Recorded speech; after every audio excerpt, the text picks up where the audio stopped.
কেমন আছো বন্ধুরা? আজকে চলে এসেছি আবার স্বামীজি স্বামী বিবেকানন্দের ছেলেবেলার কথা নিয়ে। তার ছেলেবেলা ভীষণই রকম দুষ্টুমিতে ভরা এবং তিনি বুদ্ধি দিয়ে বিবেচনা করে বিভিন্ন রকম কাজকর্ম করতেন। চলো তাহলে আমরা শুরু করি তার ছেলেবেলার গল্প। গৌরবর্ণ সুন্দর সবল হাস্যময় শিশুকে পেয়ে মাতা ভুবনেশ্বরীর গর্বে বুক ভরে ওঠে, চোখে বয়ে যায় আনন্দাশ্রু।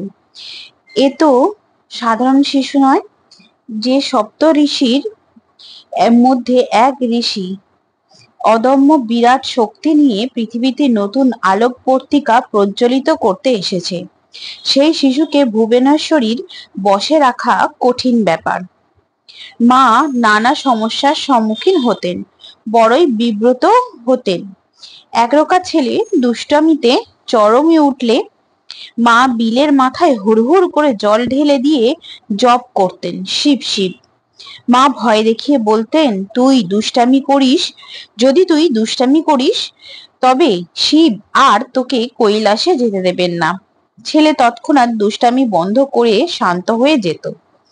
নরেন ছোটবেলা থেকেই ছিলেন মিষ্টি ব্যবহারের বশ। কড়া কথা কোনোদিনই সহ্য করতে পারতেন না। সকলে ছিল তার আত্মীয়, যে তাকে ভালোবেসে কোলে নিত, তার কোলে ঝাঁপিয়ে পড়তেন। বাড়ির পোষা পাখি, বানর, ঘোড়া সবাই তার আপনজন। বিলের বয়স এখন প্রায় 4 বছর। বাড়ির চাকরদের মধ্যে সহিসের সাথে তার খুব সখ্যতা। বাল্যে তার উচ্চাভিলাষ ছিল বড় হয়ে সহিস বা কচুয়ান হবেন। তার ধারণা ছিল গাড়ির উচ্চাসনে বসে দুরন্ত ঘোড়াকে চালনা করা একটা পুরুষোচিত লোভনীয় কাজ। দত্ত পরিবার একদিন গাড়িতে চড়ে বেড়াতে বেরিয়েছেন। মাতৃ করে বসে নরেন কত যে প্রশ্ন করছেন তার অন্ত নেই। পিতা জিজ্ঞাসা করলেন, বিলে তুই বড় হয়ে কি হবি বল দেখি। নরেনের চিন্তার প্রয়োজন ছিল না, মাথা উঁচু করে জবাব দিল, সহিস কিংবা কোচম্যান হব। মায়ের কাছে রামায়ণের গল্প শুনে সীতার প্রতি তার শ্রদ্ধা উদ্রেক হয়। একদিন বাজার হতে একটি মাটির সীতারামের যুগল মূর্তি এনে বাড়ির চিলে ঘরে স্থাপন করেন। প্রতিদিন ঘরের দরজায় খিল দিয়ে চোখ বুজে ধ্যানে বসতেন। ধ্যানে বসলে স্থান কালের কথা ভুলে যেতেন। একদিন বালককে অনেকক্ষণ দেখতে না পেয়ে বাড়ির সকলে উদ্বিগ্ন হলেন। অনেক খোঁজাখুঁজির পর একজনের মনে হলো, ছাদের ঘরটা একবার দেখলে হয় না। গিয়ে দেখা গেল দরজা বন্ধ। অনেক ডাকাডাকি করে সাড়া না পেয়ে দরজা ভাঙতে হলো। দেখা গেল তিনি ধীর স্থির ধ্যানমগ্ন। তাকে ঝাঁকুনি দিয়ে চৈতন্য ফেরাতে হলো। আস্তাবলের সব জানতা সহিসের সাথে নরেনের অনেক গল্প গুজব হতো। একদিন সে নিজের দাম্পত্য জীবনের দুঃখের কথা বলে এবং আরো বলে যে বিয়ে বড় খারাপ, কিন্তু রাম সীতার মূর্তিকে তিনি তো পুজো করেন এবং তাদের প্রতি তার অসীম শ্রদ্ধা। বিয়ের প্রতি তার মন বিদ্রোহী হয়ে উঠল। সে বিবাহিত যুগল মূর্তিকে কিভাবে তিনি পুজো করবেন? তার বেদনায় প্রাণ অস্থির হয়ে উঠল। দিশেহারা বালক মায়ের কাছে তার মনের বেদনার কথা জানালেন। মা সান্ত্বনা দিয়ে বললেন, তাতে আর কি হয়েছে রে বিলে, তুই শিব পুজো করবি। মায়ের কথা বিলের ভালোই লাগলো। সন্ধ্যার অন্ধকারে সেই রাম সীতার যুগল মূর্তি রাস্তার কঠিন পাথরে ফেলে দিতে সেটি ভেঙে চুরমার হয়ে গেল। পরদিন সকালে বাজার হতে একটি শিব মূর্তি এনে রাম সীতার আসনে বসিয়ে সেই মূর্তির সামনে ধ্যানমগ্ন হলেন। বাড়ির চিলে ঘরে বিশ্বেশ্বর প্রতিদিন শিব মূর্তির সামনে বসে তার নিজের মতো ধ্যান করেন। একদিন প্রতিবেশী কয়েকজন বালকের সাথে চিলে ঘরে ধ্যান খেলা চলছে। এমন সময় এক বালক দেখল একটা প্রকাণ্ড গোখুরা সাপ মেঝের উপর ফনা তুলে দোল খাচ্ছে। চিৎকার করে সব বালকেরা ঘরের বাইরে চলে গেল। বিশ্বেশ্বর কিন্তু কারো কথা শুনতে পেলেন না, তিনি গভীর ধ্যানে মগ্ন। বালকেরা বিপদ বুঝে বড়দের ডেকে আনলো। তারা নির্বাক হয়ে তাকিয়ে রইল। তারা করলে সাপ কোনো অনিষ্ট করতে পারে ভেবে চুপচাপ দাঁড়িয়ে দেখতে লাগলো। সাপটি অদৃশ্য হয়ে গেল। অনেক খুঁজেও তার সন্ধান পাওয়া গেল না। বিশ্বেশ্বরের আর ধ্যান ভঙ্গ হলো না। অনেক ঠেলাঠেলি করে সাড়া পাওয়া গেল। বাহ্য জ্ঞান লাভ করে বিশ্বেশ্বর সব ঘটনা শুনে বললেন, আমি তো কিছুই টের পাইনি। মাতৃক্রোড়ে বসে রামায়ণের যে চিত্তাকর্ষক কাহিনী তিনি শুনেছিলেন, হৃদয় থেকে তা কোনোদিনই মুছে যায়নি।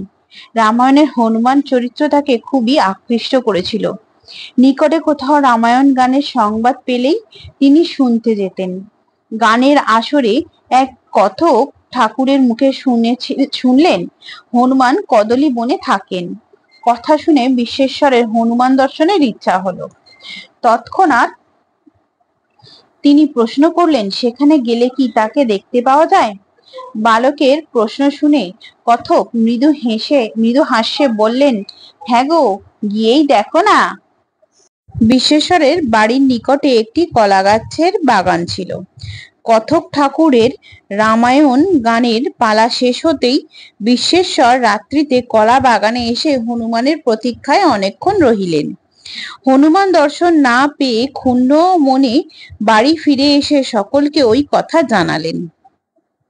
তাকে প্রবোধ দেবার জন্য বয়স্করা বললেন, ওরে বিলে, বোধহয় আজ প্রভুর কাজে হনুমান অন্য কোথাও গেছেন, তাই তার দেখা পাসনি। তাদের কথায় তিনি কিছুটা শান্ত হলেন। সন্ন্যাসী হবার বাসনায় বাল্যকালেও তিনি এক খণ্ড গেরুয়া কাপড় কৌপিনের মতন এঁটে ঘুরে বেড়াতেন। তার এরূপ পোশাক দেখে মা জিজ্ঞাসা করলেন, এ কি রে? বিশ্বেশ্বর জোর গলায় বললেন, আমি শিব হয়েছি। বৃদ্ধদের মুখে তিনি শুনেছিলেন ধ্যানমগ্ন সন্ন্যাসীদের জটা প্রলম্বিত হয়ে বটের শিকড়ের ন্যায় ভূমি স্পর্শ করে মাটিতে প্রবেশ করে। ধ্যানের পর যখন তিনি দেখলেন তার জটাই হয়নি, তখন মায়ের কাছে ছুটে গিয়ে বললেন, কই, ধ্যান তো করলাম, জটা কোথায় হলো? মা সান্ত্বনা দিয়ে বললেন, জটা হতে কয়েক বছর সময় লাগে। বিশ্বেশ্বরের নিদ্রা অন্য ছেলেদের মতো ছিল না। তার অভ্যাস ছিল উপর হয়ে শোয়া। এই অবস্থায় কিছুক্ষণ চোখ বুজে থাকলেই তিনি ভ্রু মধ্যে এক জ্যোতির্বিন্দু দেখতে পেতেন। ক্রমে উহা বৃদ্ধিপ্রাপ্ত হয়ে বিচিত্র বর্ণে রূপান্তরিত হয়ে ডিম্বাকার ধারণ করত এবং ফেটে গিয়ে যে আলোক সমুদ্রের সৃষ্টি হতো, তার মধ্যেই তিনি ডুবে পড়তেন এবং ধীরে ধীরে ঘুমিয়ে পড়তেন। 1882 খ্রিস্টাব্দে শ্রী রামকৃষ্ণ এই জ্যোতি দর্শনের কথা শুনে বলেছিলেন, যারা ধ্যান সিদ্ধ তারাই ঐরূপ জ্যোতি দেখতে পায়। 5 বছর বয়সে নরেন্দ্রনাথের প্রথাগত বিদ্যারম্ভ হয়। তার 1 বছর পরেই বিদ্যালয়ে প্রেরিত হন, কিন্তু সেখান হতে কয়েকটি অশ্রাব্য কথা শিখে বাড়িতে প্রয়োগ করতে থাকেন। সে কারণে বিদ্যালয়ে যাওয়া বন্ধ করে দিয়ে বিশ্বনাথ দত্ত মহাশয় বাড়িতেই শিক্ষক নিয়োগ করে তার অধ্যয়নের ব্যবস্থা করেন। দত্ত মহাশয় শিক্ষকের নিকট শিক্ষা আরম্ভ হলে নরেন্দ্রনাথ তার মায়ের নিকট বাংলা বর্ণ পরিচয় এবং প্যারীচরণ সরকারের ইংরাজি ফার্স্ট বুক আয়ত্ত করেন। নরেন্দ্র বাড়িতে নৃসিংহ দত্ত মহাশয়ের নিকট শয়ন করতেন। তিনি মুখে মুখে মুখবোধ ব্যাকরণের সূত্রগুলি শেখাতেন। অল্প বয়সেই তিনি মায়ের নিকট রামায়ণ ও মহাভারত পাঠ করতে শেখেন। 1869 খ্রিস্টাব্দে নরেন্দ্রনাথের ক্ষুল্ল পিতামহ কালীপ্রসাদ দত্ত মহাশয় মৃত্যুশয্যায় শায়িত হন। অন্তিমকালে তার বাসনা হলো বংশের কোনো বালক বালিকার মুখ হতে তিনি মহাভারত পাঠ শুনবেন। কেহ পাঠ করতে অগ্রসর না হওয়ায় শেষে নরেন্দ্রনাথ ছোট হস্তদ্বয়ে বৃহদাকার মহাভারত নিয়ে বৃদ্ধের নিকটে গিয়ে পরিষ্কার কণ্ঠে কয়েক পাতা পাঠ করে তিনি শোনালেন। পরলোক যাত্রী বৃদ্ধ আনন্দিত হয়ে তার কুলতিলককে আশীর্বাদ করলেন। ভাই, কালে তুই নিশ্চয়ই মস্ত লোক হবি। একদিন এক মুসলমান ভদ্রলোক ও অন্যান্য মক্কেলগণ সম্রাট আকবরের সুখ্যাতি প্রসঙ্গে আলোচনা করছেন। এমন সময় অন্দরমহলে হাহাকার উঠল। নরেন্দ্র কয়েকজন বালকের সাথে লুকোচুরি খেলতে খেলতে বারান্দার উঁচু সিঁড়ি হতে পড়ে গিয়ে অজ্ঞান হয়ে যান। তৎক্ষণাৎ ডাক্তার এলেন। অনেক চেষ্টার পর তার জ্ঞান ফিরে আসে। সেই পতনের ফলে তার দক্ষিণ চোখের ওপরে কিয়দংশ কেটে গিয়েছিল এবং দাগটি আজীবন ছিল। শ্রী রামকৃষ্ণ ঘটনার বিবরণ শুনে বলেছিলেন, যদি সেদিন ওই রকম ওর শক্তি না কমে যেত তাহলে ও যে পৃথিবীটা একেবারে ওলট পালট করে ফেলতো। বন্ধুরা, নরেন্দ্রনাথ মানে স্বামীজির বাল্যকালের এই অংশটি অনেকটা বড় হওয়ায় এটা দুটো অংশে ভাগ করলাম। এটা প্রথম ভাগ, পরের ভাগ তোমরা দেখতে পাবে বা শুনতে পাবে পরের ভিডিওতে। কেমন? ভালো থেকো, সুস্থ থেকো, টাটা।